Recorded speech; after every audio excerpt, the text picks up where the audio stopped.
What's happening, people? Hope you're well. Welcome back to the channel. Welcome back to the show.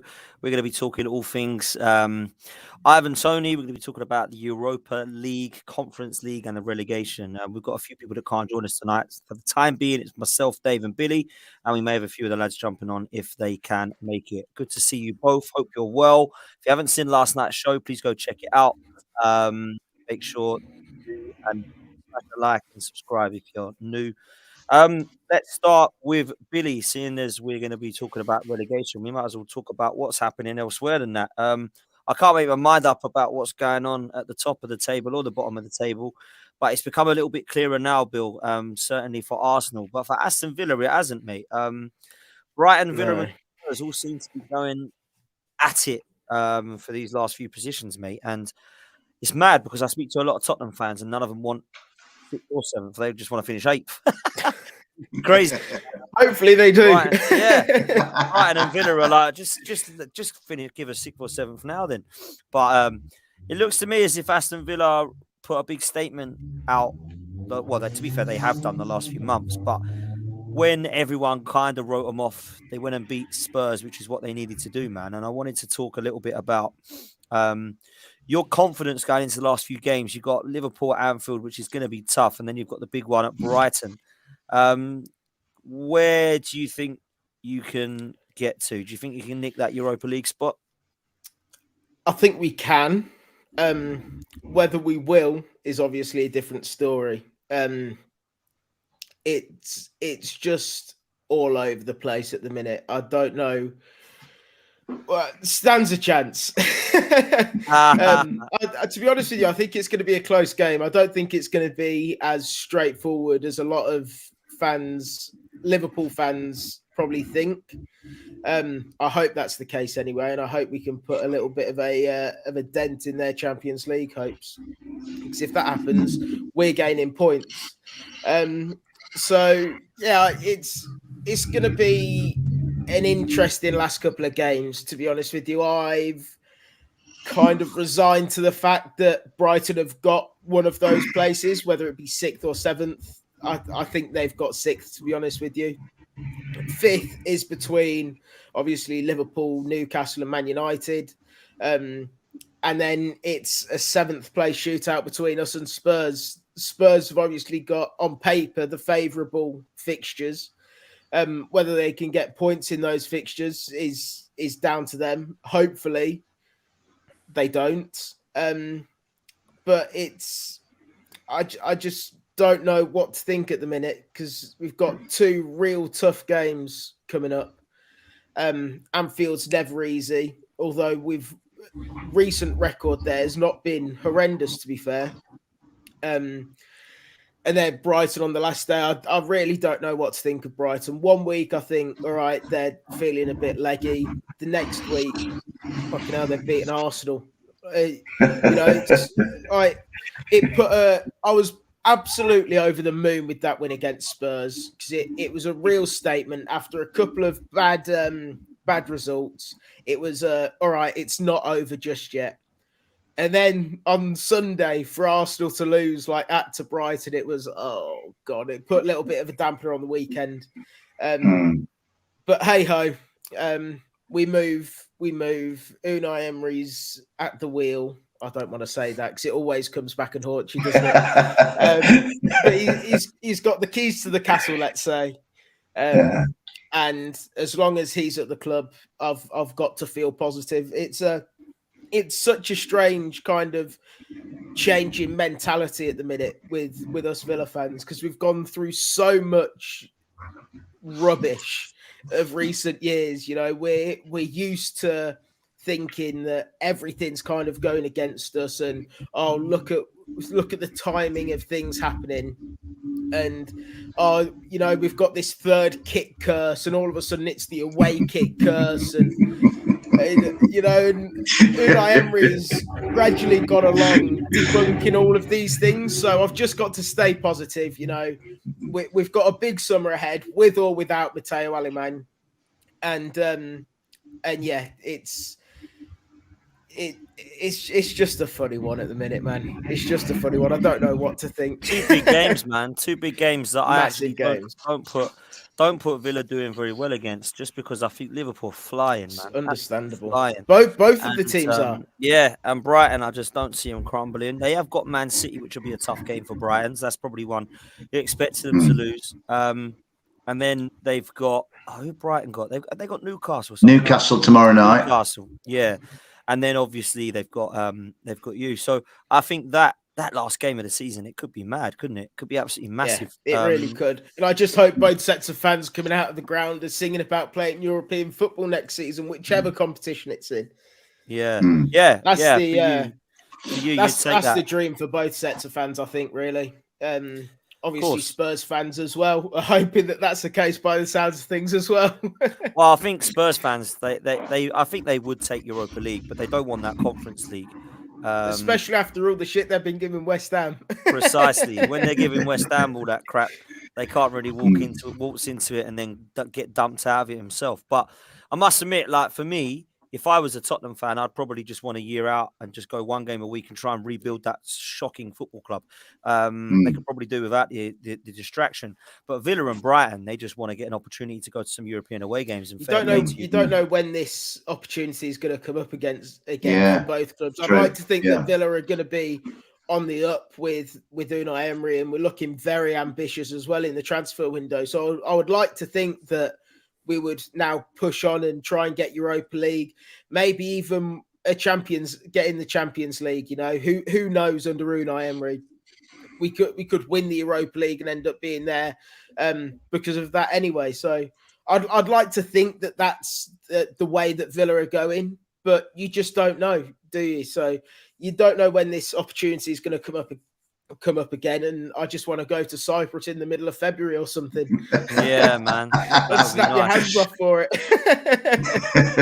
Yeah, absolutely. Like, I'm not going to lie, Billy. I never had Aston Villa near Europe at the start of this season. Well, I certainly didn't under Gerrard, that's for sure. And then when you brought Unai Emery in, I thought, well, you're definitely going to improve. That's all I definitely knew.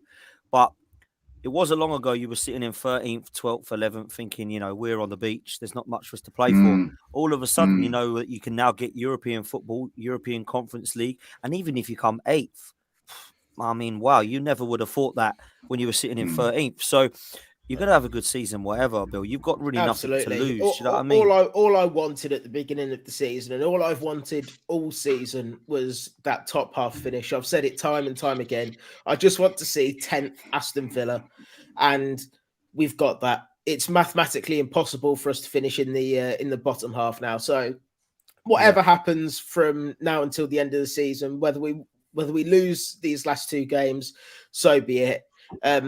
It's been a successful season all in all. Obviously disappointed if we don't get European football, but to finish 8th, wherever it may be, is massive. And I just hope now, like I say, we can really push on and get a big transfer window. That some of the names that we're being linked with are massive. The likes of Asensio, Vlahovic, this Manuel Ugarte as well at Sporting Lisbon.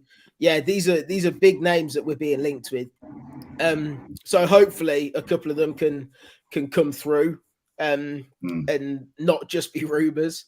But yeah, it's very exciting at the minute to be a Villa fan, and I just hope that we can see out the season to give us even more reason to be excited for next season. Fair play, man. Listen, you got a couple of questions I want to take from the chat. From Yusuf, you said last night on the show, yes. I want to check that you were right. Billy, would you take Conference League in 7th place this season? Absolutely, yeah. I would snap your hands off for it. I just want, like I say, Saturday, Kazakhstan in December, Serbia, wherever. I don't care. Just give me a European Siberia in January. Absolutely, I'll take it. I'll take it all. Whether I'd get a ticket for the games is a separate issue, but I would be there. I would be in the destination. Fair play, man. Can you handle Thursdays and Sundays? Because trust me, that ain't nice. I can tell you that now. No, it's not going to be easy, obviously. If we do get there, squad depth, though, you know, summer's massive. Exactly. I think the squad depth going into the summer. I don't think we're going to be selling any of the big boys. So it is literally going to be replacing the first team squad, and the first team squad then becoming bench players and rotation players. I think that's a really important thing for Villa to kind of focus on, improving that overall 11, but at the same time, improving the squad depth as well. So we're not replacing, say, Douglas Luiz gets sold and we're not bringing a direct replacement in. We're getting rid of, off the top of my head, at Morgan Sanson, who's been out on loan at Strasbourg, and then we're bringing in Emmanuel Ugarte or something like that to build the squad into a real deep quality squad. And with that, I think that we could handle it. Yeah, I mean, West Ham haven't they? Let's be honest. I'm going to make a prediction. Only just. I actually don't think you will get Conference League. I think you will come 8th. But if you do, there's no manager better to win a competition than him, mate. Trust me. Yeah. He's done 5 Europa Leagues now, finals. He's won 4 of them for Seville and for Villarreal. The only final that he lost, guess who was managing? Arsenal. In seriousness, he is quality, mate. I liked him at Arsenal. I didn't love him because of how things were behind the scenes. But I can tell you one thing: Aston Villa fans must love him because he's bought a dream that you never thought would come when you come into that club, mate. 100%. You know. And he's a seriously decent bloke as well. I think I like Unai. He struggles with the language, but he just comes across as a guy that you can warm to immediately, you know, from his TV. Exactly. He's got better with the language as well, trust me. Yeah, I just think he's got some charm. And that charm has clearly been translated into an astonishing, you know, I remember seeing Villa that night at City Ground after our Leicester debacle, and Villa were really dour and dull. They should have won, but they were kind of like, where are they going? And see what they're doing now. That, you know, the difference, I've seen the difference in Aston Villa from the City Ground in October to Villa Park in April. And it's just chalk and cheese. And he deserves enormous credit, mate. Yeah, he's been fantastic, man. He really has. Leads me on to this, Bill. What are your expectations next season? There's rumours that this Barcelona sporting director might not be on his way now. So I wanted you to touch on that a little bit about what you've heard. And will that affect your summer, do you think? I think it will affect us slightly. I think from what I've heard anyway, he's a genius in the transfer market in terms of negotiations and things like that. So if that's the case, then of course he could be potentially a huge loss. However, we don't have him at the minute and we're sitting 8th in the Premier League. So, you know, it's not the end of the world. We have never had him. We're not losing someone that is really important to us at the minute. He could have got on to do big things with us. You just don't know. But I think we're going to have a big summer anyway. And expectations for next season, if we do have a big summer, will be to push on to the Europa League and probably a cup competition as well. Get to at least the semi-finals in one of the cups, and just push on. There's no better manager to do it with than Emery. He's such a good cup manager. Saying that typically after going out against Stevenage this season, but hopefully there won't be a repeat of that. One in Europe. Exactly. You're in a good place, man. It's a difficult question to ask at the minute, really, because I don't know what the summer holds for us.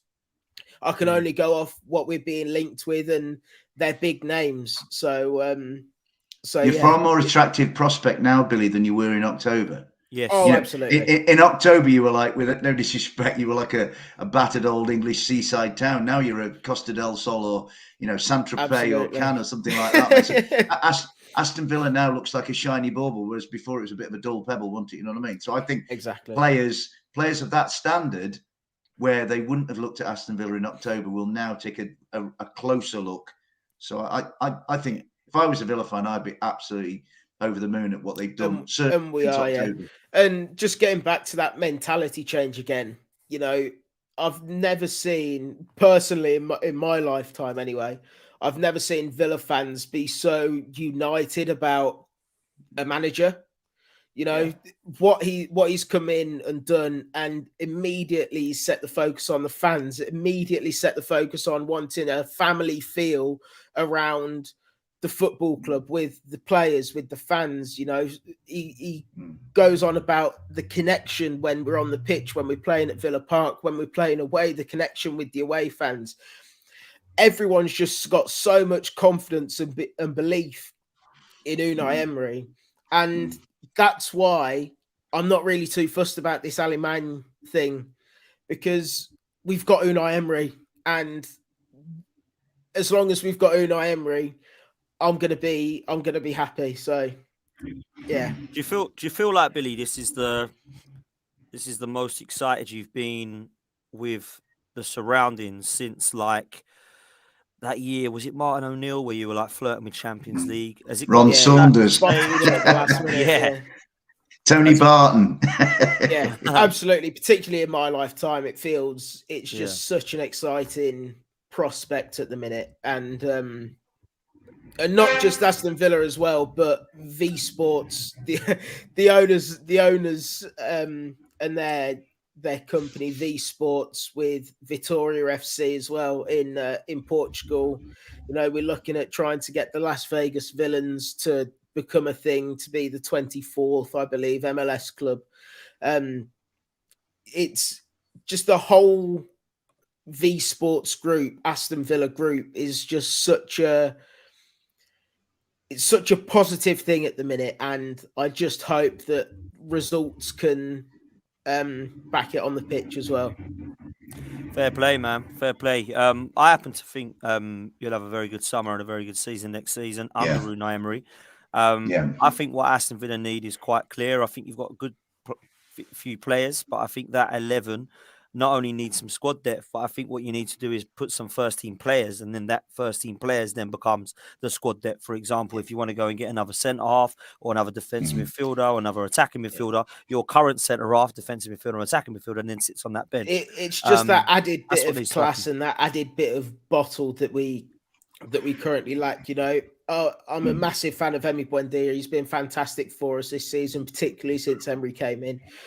But and like the past few games, not just Emi Buendia, but Ollie Watkins as well. He went on such a good run, but all of a sudden he's starting to miss chances again. And I think it's kind of showing Emery that, all right, well, we've got these players and they can go on these sorts of runs, that they're not quite that upper echelon player that we may need. And in that capacity, I'm quite glad that this little drop-off's kind of happened, because I'd hate for us to go into next season with Ollie Watkins being our main striker and not be able to get firing. You know, so if it's happening this season, you can see it this season. All right, next summer we need a big striker. We need a player to play either alongside him or to be able to rotate with him. And I just think we need that added little bit of quality at times, which we don't currently have just yet.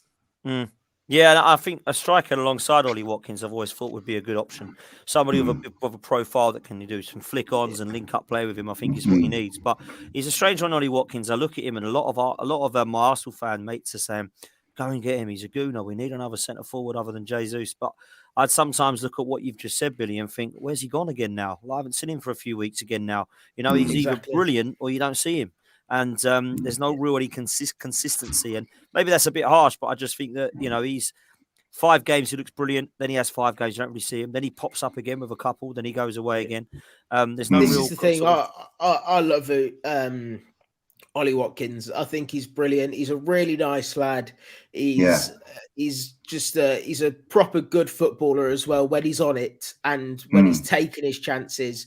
And as a squad player as well, the work he does off the ball is quality. But it is those chances, you know, if you're playing against a Man City or an Arsenal or a Liverpool or someone like that, you want someone to, when he gets that chance, you want him to take it. In the games that he's missed chances, luckily we've pretty much gone on to win most of them anyway. For example, against Spurs, there was a cross that came in, and the diving header, it came off him, but it just went wide. And there's been a couple of other little things over the past few games as well, where if he was just a little bit smarter about it, maybe we'd have gone on and scored, and maybe have won those games instead of having losses or draws, you know. And this is what I mean. We need that little bit of added quality in the final third. He's not done bad though to come from Exeter City, has he? To this, not at all, not in the slightest. Yeah, you know. So yeah, and I'm like you, Billy. I really like Ollie. I liked him. I thought he was fantastic at Brentford in that environment, and I think he's done great. It all comes back to this expectations of like, if you want to go to that next level, then maybe Ollie's not the guy. But the level that you're at the moment, I think he's terrific, Idie. Yeah. No, I agree. Fair play, man. Listen, before we talk about who's potentially going down, we might as well touch on this Ivan Toney stuff, man, because it's come out today that he's banned with immediate effect for 8 months and won't play again until January. Now, as far as I'm concerned, that's pretty much a bit of a catch-22 for Brentford. What do? They're going to keep hold of him now, whatever, for the summer, because he won't be playing. Or are they? Are they going to get their losses, try and take some money, and then buy a striker they can actually play? Or are they going to just sell him in January when clubs come in for him, when he's allowed to play again? Who knows? Before we come to that, like, Dave, what did you make of the 8-month ban news when it come out today? Do you think that's fair? Was you shocked? Do you think it's long enough? Is it too short? What's your thoughts, mate? I don't really, Dan, have any sort of strong views either. I think we all knew he was going to get banned. I mean, if you put it into a historical context, back in the 60s, a couple of guys, David Lane and Peter Swan at Sheffield Wednesday, were banned for life and were never allowed to play professional football again. I think his contrition has helped him to get a ban that isn't it's a long ban, but it could have been a lot longer, a lot more extensive. If he'd have said, no, I didn't do anything, and then they found out that he had done something, I think that would have really gone against him. So I think he's done the sensible thing in kind of owning up to it. I mean, Billy, we were talking just before we started. Billy was on about, like, he scored against Villa. I go back a couple of weeks where against us in a game that really we should have won, to be honest, he popped up having not been cited and scored. So, me as a tricky tree and my beloved Forest boys, we got burnt by it, I mean, and if the ban starts now, what's the point of the two games from the end of the season, whatever, and then the close season, whatever. I mean, personally, I'd have gone for a number of matches rather than a time frame, but I don't think Brentford sell him. I mean, in terms of whether Brentford sell him or not, lads, I think they'll keep him. But then if they did decide, kind of unexpectedly for me, to say, right, we can move on from Ivan Toney, I have so much confidence in Brentford. And I said this to Matty when he was on a few weeks ago. The Brentford are so shrewd and so good at identifying resources that they'll go and find somebody. They could probably go and get. I mean, Peterborough is one of the best clubs for producing, strikers. So they might go and get Johnson Clark-Harris or Mason Ephraim Clark or something like that. They'll take one from what you would imagine to be a lesser poor. What's his name? Victor Gyökeres, yeah, who's already been sort of approached, or Wolves have been after Victor Gyökeres. So I think the ban is probably just about right, given that he said, look, yeah, I did wrong. But I just think it could have been positioned in the calendar a little bit more effectively. And that's not sour grapes, because he scored against us a couple of weeks. Let's get that childish notion out of the way. But I think he's helped himself, but I think he's been quite fortunate at the same time. But I've seen Brentford without him. They came to us at the City Ground in November, just before the World Cup. They've still got Mbeumo and Wissa, haven't they? Oh, and I tell you what, Visser, I think is one of the most underrated. I saw him that day at the City Ground.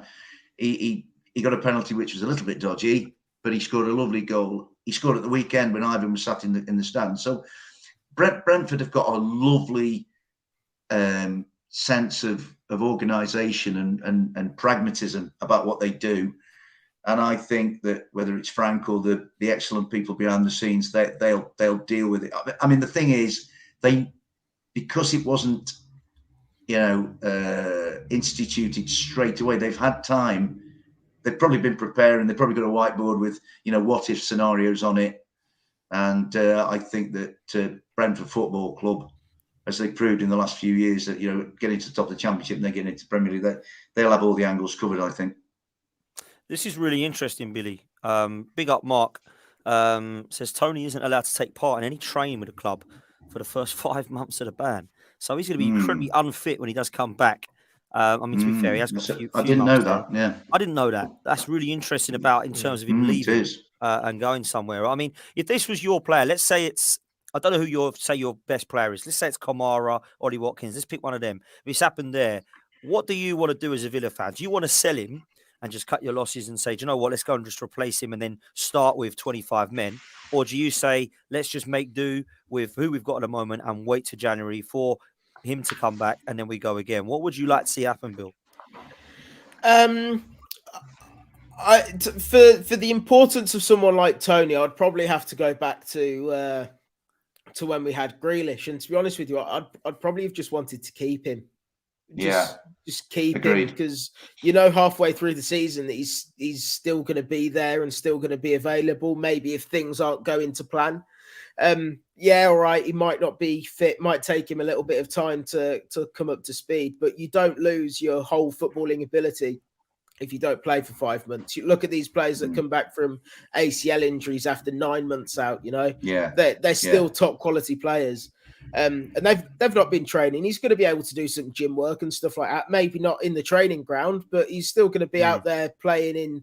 He'll probably key, though, isn't it? Yeah, he'll be down pure gym, Billy. He'll be down pure gym like me, mate. He'll probably be in pure gym with me while I'm on a bike dying, and I'll be next to me. I was going to say he'd probably be in Miami or somewhere, not in the middle of Nottingham.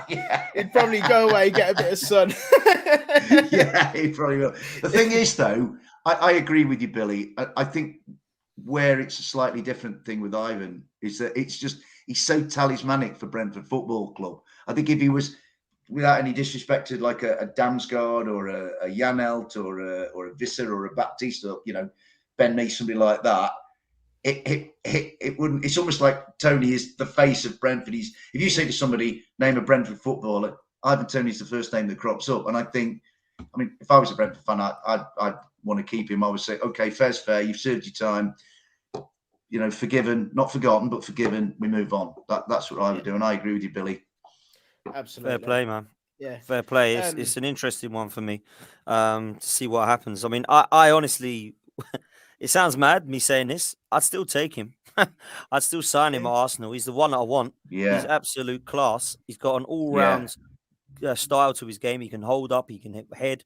He's got a great leap. He's got a great right foot. He can take set pieces, free kicks, and penalties as well. Great with his feet. I think he's a great player, and I would take him. He's got great self-belief as well, Dan. He's got immense self-belief. He just verges on cocky, but he doesn't kind of go overboard. You know what I mean? Yeah, 100. I'm the same. I would really like him, but there's a lot of teams that would like him. I think Chelsea would go for him. I think Tottenham would go for him. I think Arsenal would go for him. Manchester United would go for him. All these teams need strikers. So, it'll be an interesting one to see what happens here. But if I had to put money on it, sounds ironic, doesn't it, saying that? I would probably... Play on words, Foxy. I would probably say that he stays at Brentford now. Yeah, if I'm honest. I'd agree with that. And then maybe he then goes in January, they go, right, we want you to play. And then in the summer, they decide what they do with him. But it could be a good sign for Brentford that they actually keep him. But depends what way you're looking at it. Do they want to keep a player that can't play in January, play for a few months and then sell him? Or just want to sell him in the summer now, get their 35 million or whatever the hell he's going to cost, and then replace him? It's an interesting one, man. What would happen if he was to get injured at the weekend? for 5 months, let's say. Yeah. He's still going to be a good player, isn't he? Yeah. That, it's not going to deter people too much that he can't play for 8 months or whatever. If he was to get an ACL injury or something, he's not playing for 8 months anyway. At least he can train for 3 of those months. Yeah. He and I don't. Sorry. Individually within himself, he can still go out on runs. He can still do one-to-one training. Yeah, he's just not doing it with the. He's just not doing it with the team. And I don't see Brentford as doing anything impatient. They seem to be very measured in the way they approach things. Yeah. They take their time and make sure they're a terrific club, because you almost kind of don't know what they're doing. They kind of just toddle along in their nice way. They're not like, like us, like we were at the start of the season, where everybody knew what we were doing. Brentford are methodical, measured. And I think they're a fantastic club, Brentford. It's what I would like us to be, hopefully, in time to come. But I don't think they'll follow. Yeah, I don't think they'll chuck any babies out with any bathwater. It can be interesting to see what they are like without Ivan Toney, because he has scored 17 goals. So I still think they'll be okay. I don't put them anywhere near a relegation fight. I think they've got enough fight in the team, and I think they've got a good manager there. And I think they will strengthen in the summer. So I think they'll be absolutely fine. But, definitely. Very interesting. It's mad because I look at 4 or 5 players that Brentford have got this season. I think they've all been fantastic. Ivan Toney's one of them, and Buemu's been fantastic. Ben Mee's been fantastic. David Raya has been fantastic. Rico Henry is a guy that just keeps putting in the performances every week now, and looking like a very consistent performer in the Premier League. So they got some very good players. Matthias Jensen, very underrated, very consistent. Yeah. So and I tell you who's a good lad who I saw a couple of weeks ago, and I was actually quite impressed with him. Is Aaron Hickey is a good player. Yeah.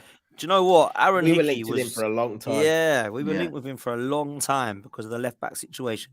We ended up obviously getting Zinchenko, but I like him because he can play on both sides. Yeah. And I've been really impressed with what I've seen of him. So they've got some good players.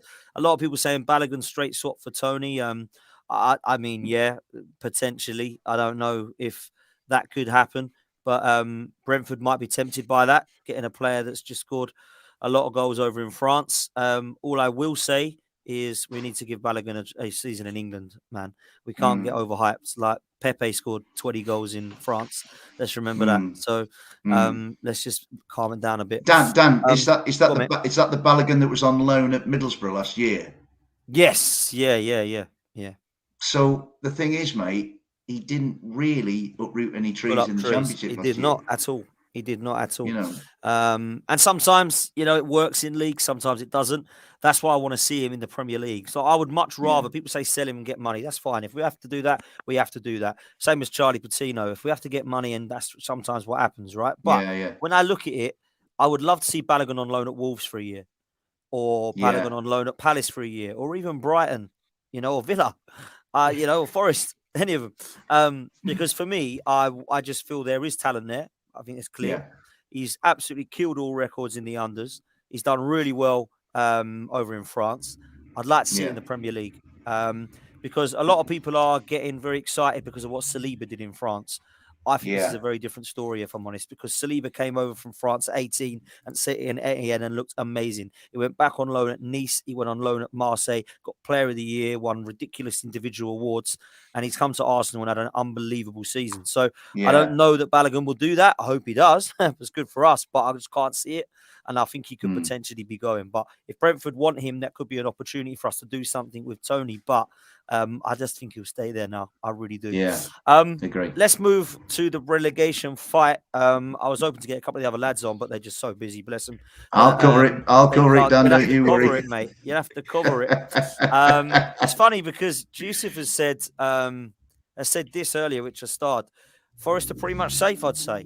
I watched your podcast with Mr. Dore and with Kev Campbell and the others the other night, and appreciate your comments, by the way, Dave. Thank you for that. My pleasure, Dan. But I honestly agree with you guys. Like, you've got to. I'm not saying it because I'm a gooner. You've got hard games. You've got hard games. Absolutely. And I mean, they're all hard. Don't get me wrong. Leeds and Leicester, Everton have all got hard games. But I looked on Monday Night Football and they did a kind of who's playing who left. Yeah, And all of I them saw looked that. at Forest and went, "Oh, those games don't look good, man." Yeah. So, what's your thoughts from a Forest fan? You've got a couple of games left. Well, what I'll do, Dan, is I'll basically repeat what I said when we was talking with Kevin and Dora and Malcolm on Monday night, which was like, you know, I've been wearing my Forest hat in the street near where I live. Are you staying up? And I'm going, I'm not telling you. I don't know, and I do not know. And what Kev said, without name dropping, I'm going to quote a guy who's been there and done it, is that he thinks it'll go to the last game of the season, and I agree with him. And I think what I absolutely will not necessarily tolerate, but put up with, is this idea that we're safe because we've got 34 points and all this business. I can't have it. What I won't do is I'll tell you at 6:30 on May the 28th. That's when I'll tell you, because that's the only, you know, Steve has got a point that we might not get a point. Do you know what I mean? It's absolutely, that's the way of it. The way I look at the games is that Brighton and Hove Albion have done us no favours, because what we've got to face at tea time on Saturday is a wounded animal that won't, and a manager that won't allow that. That's the manager that will want to lay the City Ground bogey, because he's got a bad memory of the City Ground from last year. You know, there was a rant and a rave in the changing rooms where Mikel lost it, and quite rightly, because Arsenal were really poor at the City Ground last year when we were a Championship side. They just, I said at the time, and I'm going to quote myself, there's nothing like a heavy defeat at home to focus the collective and individual minds. Look at Brighton after what Everton did to them. Now it's Arsenal that have got to deal with that, and I think our task is monumental. And so I'd rather say it's looking very, very difficult than give it all this big tribal triumphalism and all this kind of stuff. I can't be doing it, you know, because if I'm sitting here with you lads now, and you two lads know your football inside out, and I say, yeah, we're safe, and we come back in a couple of weeks, people say, oh, you had a lot of chest, Dave. No, look where you are now. No, I'm not doing that. I'm exactly the same, Dave. I'm Yeah, exactly Billy. the same. You'll never see me go, yeah, Villa are doing this, Villa are doing that, Villa are doing this, because it'll all come back and bite me on the ass. And I don't want that. I'd rather be negative and be proven wrong than be positive and it come back and bite me on the ass. Yeah, I agree, Billy. But what I would, I mean, you look at this game, we're up against what mathematically, and I know unlikely, but mathematically, it's still a title contender. And I think Arsenal will want to say, right, okay, City, go and win it on your own ground against Chelsea. We'll force you to do that, right? And then the following week, I saw a moment that put some fear into me. I saw a beautiful driven pass across Selhurst Park from Michael Elise that was killed stone dead by Eberechi Eze. He came into the box, immersed himself in a crowd of Bournemouth players and smashed it in the top corner. Right. So we've got to do it. Now, Saturday, I believe Martinelli misses. I believe Saliba's not playing. So that does help a tiny amount. Now, the following week, Wilf, I believe, is not fit to play. So what I would say about Forest, though, is what gives me a shred, and it's just a shred of belief, is that our unity, our team spirit, our togetherness as a squad, a management and a fan base is, to me, the strongest of those at the bottom. It's almost like since we played Liverpool at Anfield and we covered ourselves in with some honour, even though we lost, and we kind of set that was Liverpool sort of getting up some momentum. We've actually played really, really well, I think, to the point on Saturday where, you know, if somebody said, right, we'll give you a point at Stamford Bridge, yeah, I'll have that. Give it me now. The hindsight of 90 odd minutes later was that Steve Cooper came out and he was like, they're all a bit disappointed in there. We could have made that more. We probably we will not ever have a better chance to beat Chelsea at Stamford Bridge than the one we had on Saturday, because Frank Lampard was there. They looked a bit of a bland mess, Raheem Sterling apart, and young Lewis Hall did well. You know, there's like empty seats dotted around Stamford Bridge. We kind of think, if that had been 3, I'd say, yeah, we are pretty near to safety. As it is, No, we've got a hell of a lot of work to do. So I'm looking at Arsenal at home. Palace away has been very, very difficult. I think, Leeds could get something at West Ham and then beat Tottenham at Ellen Road. Everton could get something at Molineux, and then you'd think it's likely they'll beat Bournemouth at Goodison, last game of the season, and Goodison will make some noise. So no way am I going to say Forest are safe. No way in the world. You know what I mean? There's a hell of a lot to do against two very talented teams. One that's going to want to put right what happened the other night, and the other, which I think they'll want to give, whatever Roy does, they'll want to give him a big send-off on a sunny day at Selhurst Park. So no way am I saying we're safe. What I would say, and I've said it before, I said it last week, and I'll repeat it, is that I don't think Forest have been in a better state of mind or a better position than this one for 23 years. We've been this game on Saturday, where I come from, is for 20 odd years, 2 decades, nobody noticed Nottingham Forest. It was like, well, didn't they used to have a club in Nottingham? Nobody noticed. We're backwater in the Championship. Saturday tea time at 5:30. Thousands of Manchester City fans are going to be watching, because they'll be right behind us and rooting for us. There's obviously going to be a big Arsenal presence, but and it'll be a big occasion. And bang, Nottingham Forest right in the public eye again, front and centre. So I'm nervous, because I do believe Southampton, obviously, sadly for Liam, have gone, which is a shame. Leicester, also sadly for Ashley, who's an amazing guy. I think they looked pretty deflated after what Liverpool did, and Liverpool never had to get out of first gear after the first 10 minutes. Never had to really exert themselves. And then I think Everton have easier fixtures than us, and Leeds have easier fixtures for us. When it comes down to, on that last day of the season, I'm relying on Tottenham Hotspur. Boy, am I asking for something from a flimsy source. Do you know what I mean? So I think we've got a hell of a lot to it. But what I would say is our lads have really shown some fight. We've taken 7 points from the last 12. And, you've got people like Joe Worrell pulled off a tackle on Raheem Sterling at the weekend, where Raheem was kind of one-on-one and Joe caught up with him and made an unbelievable block that might, in the fullness of time, not only have been a point saver at Stamford Bridge, it might actually be a season saver come a fortnight's time with that looking back. Do you know what I mean? So our Morgan Gibbs-White's battling hard. Taiwo Awoniyi has really come to himself.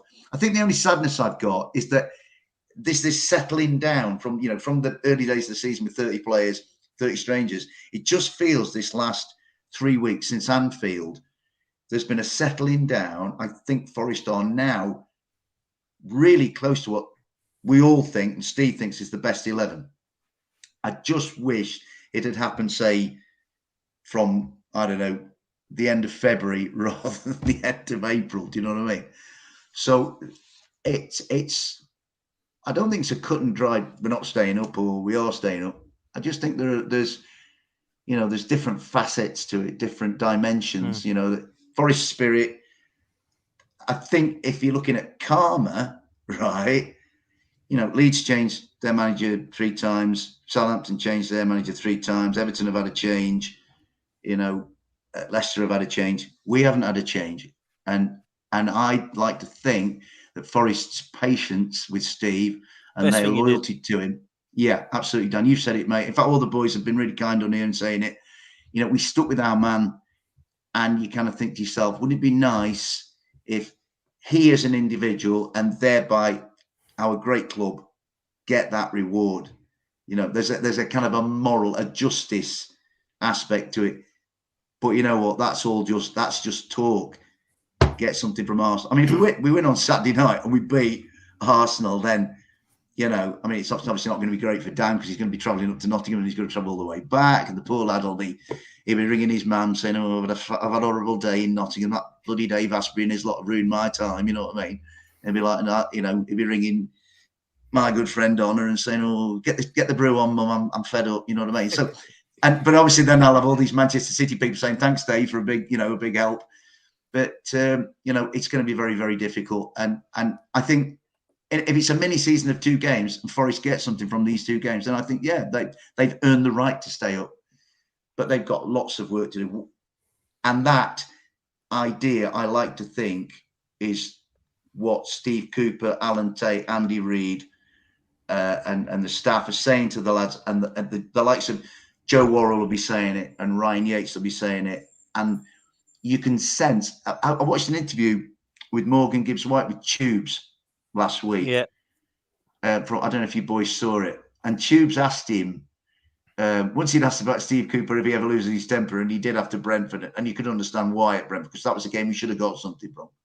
He said if he came and spent like a month or a couple of months in the Forest dressing room, you'd think we were like going for the Champions League rather than trying to stave off relegation, you know. So I think there's lots to like about Forest. I think if they were in the sort of form and mindset that they were in a couple of months ago, now I'd be pretty pessimistic. I am. It's this thing. In the end, you know what Monday night, Dan, you probably saw it. Kev kind of forced me into saying something, and he's going, "Go on, Dave, go on, Dave." And I'm like, "I don't know, Kev. I don't want to stick my neck out." And in the end, I ended up saying, "Yeah, I think we will," but there was no great conviction behind it. And you know, so it's going to be. It'll be the Forest way to put us through it. I mean, it's exactly again for context. It's exactly a year ago since the second leg of the playoff semi-final against Sheffield United, you know, that night, which was a bonkers game. And they put us through the mill that night, and I suspect they'll do the same Saturday tea time and then the following Sunday. Do you know what I mean? And, yeah. So yeah. we'll see. But I'm Listen, definitely not getting ahead of myself. I never want to. I'm too long in the tooth for that. It's interesting for me because I'm going to go on a slight tangent here, but it's relevant. Sky Sports for me have unbelievable media pundits. I think they've got the best. I don't think there's many other platforms out there that compete. I love Roy Keane. I love Michael Richards. I love Jamie Carragher. Gary Neville, I think, talks a lot of sense, but when it comes to Manchester United, becomes completely deluded and becomes a wally. Yeah. That's my honest opinion. I think that it's everybody else to laugh at, but then he doesn't actually have the self-awareness of what Man United are doing. Nobody else has a plan, but Man United do. Well, I haven't seen a plan. So it's very, very bizarre, some of the stuff he says. But I actually disagreed with both of them on Monday night when they pointed out the remaining fixtures, because at this time of the season, you want to play teams that are not fighting for anything whatsoever. And when they said Nottingham Forest fixtures are really difficult, I don't think they looked at what both teams are playing for or not playing for. I think they looked at how good they think the teams are at the moment. And that was where I thought was different, because for me, Arsenal players are dead and buried, mate. They are gutted. They are the best team to play at the moment, in my opinion, after just getting battered by Brighton. They're down and out. They know if they win, there is nothing they can do. Even if we beat you 12-0, Manchester City are going to beat Chelsea and they are going to be champions, in my opinion. I don't see Chelsea doing anything, right? So it's the best time, in my opinion, for a team to play Arsenal. Crystal Palace are a very good side under Roy Hodgson. They've proved that over the years, right? But actually, when you look at it, what are they actually fighting for other than their pride and to try and give Roy a nice send-off? You're the ones that actually can win something when you go there. When you go there, you're the ones who should be going, I know it's nice for Roy to get a good send-off, but we're going to ruin that because we're the ones that actually want to stay up. And I know it's nice that Arsenal want to try and bounce back from Brighton because it's bad and you're all deflated, but we're trying to stay in the league. You can't win anything now. So I actually think it's two good games for Nottingham Forest. Now, it might come back to haunt me and bite me in the backside, that, Dave, but I do think it's not a bad thing. I don't think it is. I mean, I asked Kev the question, Dan, the other night, and I said to him, I said, look, I've got a question for you, big man. I said, how much of a mark, how much of a scar does the Brighton defeat leave on Arsenal? And he said to me, look, Dave, he said, when you play for these big clubs, these gigantic clubs, and Arsenal are one such, he said, you have a duty to respond. Whatever the next game of football is when you have to respond. I think, Dan, your point brings out, if you like, the nub of this match on Saturday. What I will say is Forest's mindset is set in stone. I've seen it at Liverpool. I've seen it at home to Brighton. I've seen it away at Brentford for 80 minutes. I've seen it at home to Southampton in a dramatic epic. And then I saw it at the weekend against Chelsea. And I think Forest are as rock solid, if there is such a thing, as they've been at any point in this season. So Forest, you know what you're going to get with Forest. They're going to go at it, and they're going to have a ferocious fan base behind them.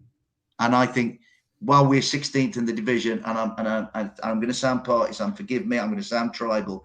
Our supporters, I think the other clubs would like our supporters back in this league next year, because everywhere we've gone, we've made a hell of a lot of noise. I mean, at the weekend, it was like a library. It was you thought it was like a Forest home game at Stamford Bridge. I mean, they need to kick up the arse, Chelsea do, right? And then the City ground, we've taken 27 of our 34 there, and we've weaponised it. And it's going to be, there's stuff being planned by some of our supporters groups, displays and all sorts of stuff. And Arsenal are going to walk into it. When them Arsenal lads go out, if they like atmosphere and a cauldron, the hairs on the back of their neck will be standing up. So Arsenal have got to do it. And I think, the point I'm coming to, and again, I'm going around the mountains because that's what I do, is what Arsenal's mentality is going into this game. I don't know. There's an argument to say, well, Arsenal are really deflating, and oh God, do we have to go to Forest after what happened at the weekend? And this is the alternative that I believe will be the case. Is Arteta saying, remember this last year? We're not having that again. And this thing with Brighton, what, you want to be ambushed two times in a week by teams you should be beating? You're gonna let that happen? And I think Arteta will be meticulously saying, let's go and send them to Palace on the last day and make them work for it. I think the key to this match on Saturday, and it's a fantastic prospect. For me, having been in the bloody Championship for so long, Dan, it is what Arsenal do and what Arsenal bring to the party. And if they're in any way affected adversely by what happened on Sunday, then Forest are probably one of the worst teams you want to play at the moment. I mean, Chelsea, if it wasn't for Raheem Sterling at the weekend, Forest would have won that game. Chelsea, I'll tell you what Chelsea did. They reflected the failings of their manager. They lacked personality. They lacked a sense of humour, any kind of wit. They were going through the motions. And Forest, like Taiwo, for the first time the ball's gone in the box, Taiwo's got above Mendy, Thiago Silva, especially one of the best defenders in the world, and there's somebody else at Badiashile, and he's nodded in. I tell you what, I do think from a tactical point of view, I think Taiwo Awoniyi is the key player, because if he gets, I don't know if it's Kivior or Gabriel or maybe Rob Holding at the back. It'll be both of them. It'll be Kivior and Hope Gabriel, yeah. They are going to get a physical presence battle up against them, Dan. I think your point about William Saliba. I think if Saliba was, I think Saliba's absence has really cost Arsenal. I think he's been absolutely superb this season. So no Saliba, no Martinelli. I remember Saliba and Martinelli playing against us at the Emirates back at the end of October. You won 5-0. It could have been 20 or 30, and those two were crucial. This time around, I think what's happening, Forest have evolved since then, and Arsenal have been up the mountain and not quite got to the summit. And I go back to this idea that it's how are Arsenal in here when they go to the City ground? Because if they're not on it, if the Forest team don't spot it, the Forest fan base, the Trickies will spot it, and they'll let them know. So I think it's an amazing prospect, this game. It's just, without being sort of all romantic, it's the sort of game we dreamed about for so long when we were craving the Premiership. You know what I mean? It's going to be fantastic. And then all being well, we'll have a nice party at the Palace the following week. But I think it's going to be very difficult on Saturday, mate. Yeah, I think you're right. I hope you're right, because it means that we'll have actually turned up. But I can't say I'm 100% confident, but I'll be going up there for a social anyway. That's the good thing, I suppose, now is I know what's happening. There's no more nerves. It's done. I can go and enjoy Wolves are the last game of the season, get hammered in the sun, and do the same on enjoying Saturday. Enjoying Wolverhampton isn't a comment many people say, Dan. Oh no, it's at home, mate. It's at London. In London. Oh, fair enough. There we go. There you go. Blimey. Although when I went to Wolves, Billy, as a big, heavy rock fan, I saw Robert Plant outside the ground from Led Zeppelin. You know what I mean? I said, Wow. we lost what we lost. Somebody goes, "Oh, it's a bad luck. We lost 1-0. Brennan missed a penalty. Ruben Neves scored a penalty." And we go, "Oh, that must have been really bad." And I'm like, "Hey, no, I saw Robert Plant outside Molyneux." Yeah, listen, there's every cloud and all that. Absolutely, Billy, Dan. Billy, let me come to you for a close, man. It's a bit cruel, man, but I'm going to put you on the spot because you're a Villa fan. So, because me and you are a bit neutral to this. I do have my kind of preference of clubs who I'd like to see stay up. But I want to ask you two questions. Who do you think will stay up? Or sorry, who do you think will go down? I should say. Who are the three that you think will go down? And do you have any preferences? Is there anyone you'd like to see stay up in the Premier League? Right. So to answer the first question, the three I think will go down. Obviously, Southampton are gone anyway. For the first time this season, I think Leicester City are gone. Yeah, I was going to say that, Billy. Yeah, it really has shocked me the way that it. I'm going to sound very biased, and I'm going to sound very biased, and I think I probably am because of how much I love Dean Smith and what he's done for Aston Villa. Yeah. But it's the way that those players just looked to have completely given up for me, especially at Fulham. Ask Emilio about them at Fulham. Exactly, the way Maddison's playing, the way Tielemans is playing, these are big players. They should be nowhere near the relegation. And the fact that they're going to have a relegation like tick on the CV kind of thing is an embarrassment to both of them. And the way that they've both gone about it is just completely unacceptable. And don't get me wrong, these are two fantastic players, but I wouldn't take either of them, to be honest with you, after that. As soon as the tough gets going, you're going to just give up because you're not going to be there next season. Yeah, it really is poor, and I feel for Dean Smith and I feel for Leicester fans, and I do think that they're going to go down. I just look at that team on paper, and they just all season they've just had too much. Maddison will do something. Dean Smith will work with Maddison. He'll work with Harvey Barnes. They'll do something. They've got that little bit of magic that you sometimes need. Too good to go down. Exactly, but you need and that's to, often a label that does you no good as well. Yeah, you need to want to stay up. You need to want to come up with these pieces of magic, which these players just don't look like they just don't look like they do at the minute. And that's why I think Leicester are going to go down. As for the other two, it's a 3-play shootout. Although Forest have got a 3-point buffer on Leeds, it's impossible, isn't it? It's impossible. Get off that fence, Billy, lad. Yeah. I'm here, and I'll take whatever you say, mate. Honestly. Get into the second question you proposed. I want Forest to stay up, and I'm not just saying that because Dave's here. I really, really want Forest to stay up, mainly because of Dave. Granted, you're a gentleman, Billy. So I want to stay up because I can come on here with you again next season. No, I appreciate that.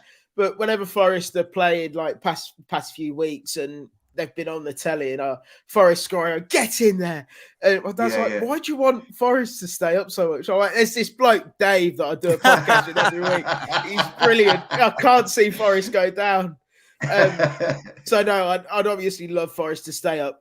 And they're a fantastic football club as well. Let's not get away from that. Everton and Leeds. I mean, Villa have had their spat with Leeds over the past few years, so I suppose from that aspect it'd be funny. Although Joe's brilliant as well. He is. He's a legend. That guy. Love that guy. Yeah, he's fantastic. I really like him. Yeah, me too. And for that reason, it'd be sad to see Leeds go down, and Everton as well. Well, I think between those two, I just think it'd be a little bit funny for me for the Villa aspect. But from Everton, it's interesting seeing such a big club like Everton in kind of a similar situation to Villa were in quite a few years ago, when we were just constantly teetering with relegation, and eventually it was going to happen. Maybe they stay up again on the last day this season, but it almost just feels inevitable at some point that they're going to drop. So for that reason, I think it probably will be Everton as well, which is quite ironic considering I had Everton staying up the second Sean Dyche came in, and I had Leicester staying up the second Dean Smith came in. So I've been wrong. I'll hold my hands up. Is Calvert Lewin out now? I know they had to take him off at half time. I think he's doubtful, but I don't know. Richo's in the chat. He might be able to tell us. Everton fan, he might be able to tell us if DCO is about or not. But that's key. That's key. If he is injured, yeah, it is. Player for them. Yeah, big player for them. Yeah. And it's horrible to call in it. I mean, I think Leicester are down as well. I think I'm shocked by that as well. I've got to say, I'm shocked by that. I really thought they had individual quality that was just going to allow them to stay up, and they just have all given up, and it's poor. It really is poor to see. You know, if I'm a Leicester fan, I'm thinking, where's this fight that at least Forest and Leeds are showing still? You know what I mean? And Everton. So for me, it's like that. I'm going to say this now. I've always had a bit of a soft spot for Everton. I've always felt that they're a club that I've never ever looked at and hated. The only thing I will say is they're run dreadfully. They've spent unbelievable amounts of money, and it's got them absolutely nowhere. And I honestly feel the Premier League with Leeds and Forest in it is a good thing. I really do. I really think the history and the heritage of the clubs, the fact they've waited so long to get back here, it'll be so disappointing for their fan base and for football to see that. The other thing you've got is that Everton going down is the first club in the who has never been relegated. One of the 6 clubs that have never been relegated, or is it 7 or 6? Yeah. So they're one of the 6 clubs that have never been relegated. So I would like to see Leeds and Forest stay up. That means I want Everton to go down. I like Everton. Do you know what I mean? So this is horrible. You know, there's other clubs I'd prefer to see going down, realistic ones as well. Not like I'd love to see Spurs go down. Never going to happen. But when look at it and you think Chelsea not a million miles off. Chelsea a million miles off. But like, for example, I love Little Dan and I love Sam, right? But Wolves and Bournemouth are not, they don't do anything for me. I don't look at those clubs and go, I'm so glad they're in the Premiership. They're quality to watch, really good going forward, really good. I don't look at that. Leeds are exciting to watch. Forest have showed so much fight. Even Everton, to be fair, have come up with fluke results like they have. They've beaten us. They've beaten Brighton 5 goals. You know, Leicester are a club that I respected so much in terms of the way they were run, winning FA Cups, winning Premier Leagues in that fluke season. You know, I didn't really want Southampton to go down. They've created some of the best talent we've seen in Premier League football in the last 5-10 years. There was other clubs I would have preferred to see go down. And of course, the other thing is, you guys. So you know, you build a relationship, you build a bond with people week in, week out. You do this a lot. I don't want Liam to not do a show with Liam. I don't not want to do a show with you or Joe. You know what I mean? The only reason I can say Everton is because we don't really have an Everton rep here. So, you know, we wouldn't miss one of the lads there. So, you know, Ash, I love Ash. Ash is a great guy. Yeah, he's brilliant. He's brilliant. It's crazy, man. It's crazy. It's I think, like you say, Dan, I mean, when you put the names Leeds United, Nottingham Forest and Everton together, I mean, I know our ground and I know our atmosphere and our fans, who a good point was made on Monday night. Our fans have not turned on the manager or the team at any point this season when they, on occasion, they would have had justification to do so. And then I went to Ellen Road about a month or so ago, and I was just blown away by the noise and the phenomenal atmosphere they generate. You know, and Joe's a fantastic ambassador for his club, I think, with his content and his passion and his humour. He is Leeds United in one person, because everything that Leeds United generate is in Joe, right? And when I went to Ellen Road, we had a great start. We scored a lovely goal, and then they just completely got on top of us. And the noise they generate. I mean, the noise they generated was like, wow. Where was the noise at Chelsea? None at all, right? And Goodison, I know Goodison's a bit rickety and it's at the point of like falling to pieces, but it's still a great old English football ground. And, you know, their fans have been fantastic. Their fans gave them another Premier League season. They kept them up last year. So whoever goes down, I think of the three, and where I come back to is we've talked about Leicester City, and everything you two guys have said about Leicester City is it's almost like, we're Leicester City, we won't be there. And now they're having to deal with it. Now, Leeds and Everton, they kind of thought, oh, well, we won't be there. Forest have been in relegation dogfight mindset since they won at Wembley. They had to be, because 17th and nothing else was all that mattered, right? And I just think that maybe Forest were in that mode of thinking before Everton and Leeds got to it. But I think if we were the ones to go, and it's still a distinct possibility, I think it wouldn't be as much of it would be a blow, but I don't think it'd be as much of a blow to us as it certainly would be to Everton with a new stadium on the horizon, or to Leeds, because they've had a couple of seasons. So I think, if we go down, right, then I think that we will be, of the three going down, Leicester are going to get cleared out.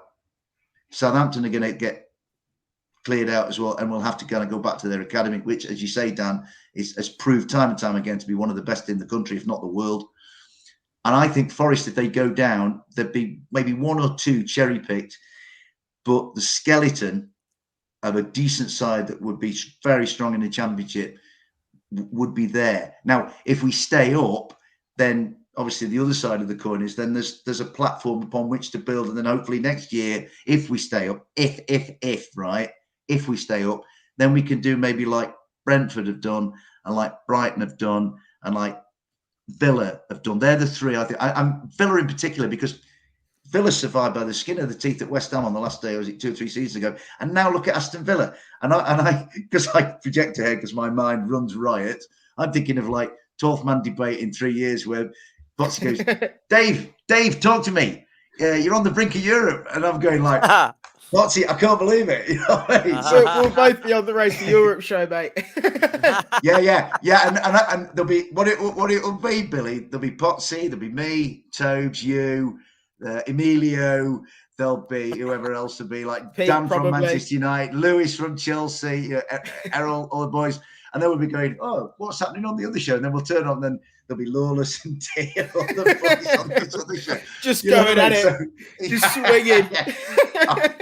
We're West Ham. We won in Europe 4 years ago in the Conservative Party conference or whatever it is, And Palace will be going, oh yeah, 1901. We won the Southern League. We came runners up. Whatever. So I do fantasise, but obviously there are 2 games of football to go, and Forest have to get something out of, well, one, maybe both of them, you know what I mean? So we'll see what goes on. Man. Fair play. Last question I've got before we close is who have you lot got winning tonight? Coventry versus Borough and Man City versus Real Madrid. I'm going for Coventry and Man City, says Tendai. I believe Manchester City will do it tonight, and I am going to go Coventry tonight. Bill? For Aston Villa purposes and Aston Villa purposes only, I would like Middlesbrough to win. Cameron Archer with the winner. Yeah, good player. He's a fantastic player. Really, really good prospect. So hopefully he can do it for Borough. As for Man City, Real Madrid, I cannot stand English teams winning in Europe that are not Aston Villa. So Real Madrid all the way for me. I'm sticking my Real Madrid top on after this. It's just over there. Fair play to you, my friend. Fair play to you, Dave. Oh, it falls to me last, does it? I really like Coventry. I think they're a really good front foot team, but I just feel that Borough will nick a really good game. I think it could be a back and forth game.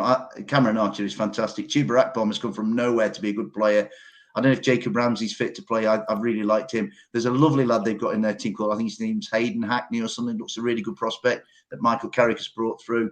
I think Borough, I think it'd be a really good game, and I think there'll be quite a few goals. And I've got Borough to win 3-2. And then what you'll get Luton, who finished third, playing Borough, who finished fourth, a bit like Forest and Blades last year.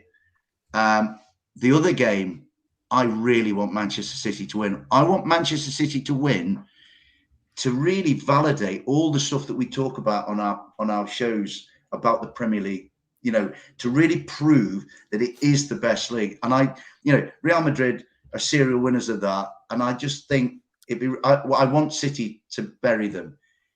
The nagging feeling I've got is that City will play well and Benzema will nick something late on, and we'll have to put up with a Real Madrid Inter Milan final. And if it comes to that, then I want Inter Milan to beat Real Madrid. But I want Manchester City, and it's not because I hate Manchester United and all that. I think Manchester City are the best team I've ever seen. And that was that night in August when they beat us 6-0. They were amazing. They were like, wow, football that I've never seen before. And I want that team to prove that it is the best team in the world and not to have this skeleton in the cupboard. You know what I mean? So I want Manchester City and Middlesbrough. It's all the M's for me tonight. Fair play, man. Listen, I went for Luton to win the whole thing, and apparently, if they go up, they're going to have to get another ground or something because they've only got 10,000 or something. I tell you what, that'd be a massive shame because that kind of stadium in the Premier League, I've seen a lot of people's. It'd be fantastic, wouldn't it? I've seen a lot of people saying it is just football Twitter stuff that it'd be. You can't have a ground like that in the Premier League. Well, absolutely, you can. It's brilliant. Yeah, I mean. Look at. I mean, Bournemouth is tiny, but they get I went by. there and I was like, "Hello, like this is tiny." But Luton, come on, I just let them have the. Like, what a story! Basically, the Football Manager story. They take over from the conference and get right the way up to the top. Like, just let them do what they want to do, man. Like Jesus, it's harsh. I tell you what they are. I watched them last night. I mean, as you know, I was on here last week and I said Sunderland because I thought I really like Sunderland's kids. But boy, were they made to look young and small last night by Luton. Luton were Luton was solid, superb, man. Yeah. And as you say about the stadium, lads, it has got an oldie worldy charm about it. Now, I couldn't get a ticket. I couldn't get a ticket to go there last year because the Forest website put them on sale. They said, they'll go on sale at like 10 o'clock on a certain morning. Then by 10 o'clock, they'd all gone. I think they'd release them at 2 o'clock in the morning. Everybody stayed up or something. I don't know. And then when people went there, they said, and I don't know if this, because I haven't been to Kenilworth Road, that you get to the away end and you have to go through some lady's garden or something to get there. I've seen videos and stuff like that. There's a Villa fan channel, Villa on Tour. He's fantastic.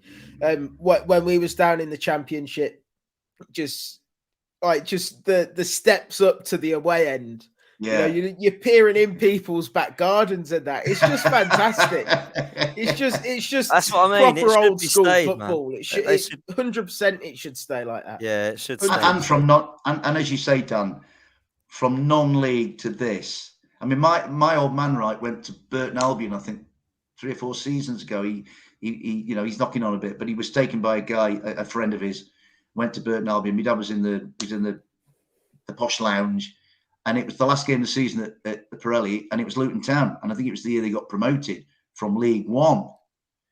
And my dad said, and he knows his football, my dad, right, much more than I do. And he said, there's a look about Luton that they're well run, they're well organised. There's no off the field shenanigans with Luton Town. And I think it would be an unbelievable story. They will find it unbelievably difficult next year. I think the thing for me is having gone through that promotion process. And then having got to the Premier League, Burnley have done amazingly well. Sheffield United have stabilised, fantastic for them. And they've got issues off the field financially. And now Luton. But when I saw all 3 of them celebrating promotion, I thought, yeah, welcome to the relegation dogfight, gentlemen. Do you know what I mean?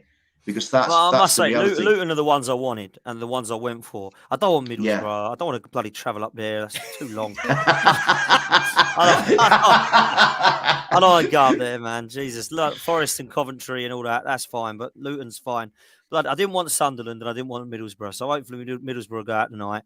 And then it will be a nice away trip for me, not one I have to travel up. Newcastle's fine because I can go up there and it's a good city. I don't want to go to Sunderland or in Middlesbrough, bloody hell. So, I'll leave them to back in it. They can stay in the Championship. That was Cluffy's birthplace. So, it's a sacred place. Good place for you. We're going to leave it there, guys. We're going to go and watch the football. So, make sure you do me a favour. Make sure you go follow Dave. Make sure you go follow Billy. Make sure you smash a like and subscribe to this if you're new. We're not far away. I think we're only a few hundred away from 9K people. So come and help us do that. That'd be amazing. Make sure you smash that up for us. If you do want to join as a member, you can do now to support the channel. So please do that as well. And we will see you next time. I'll be back probably in the next couple of days doing some form of content and build up to the weekend games. So we'll see you then. Take it easy and we will speak to you when hopefully Dave has got that face on now when he's beaten Arsenal. Let's hope that don't happen. See you later, people.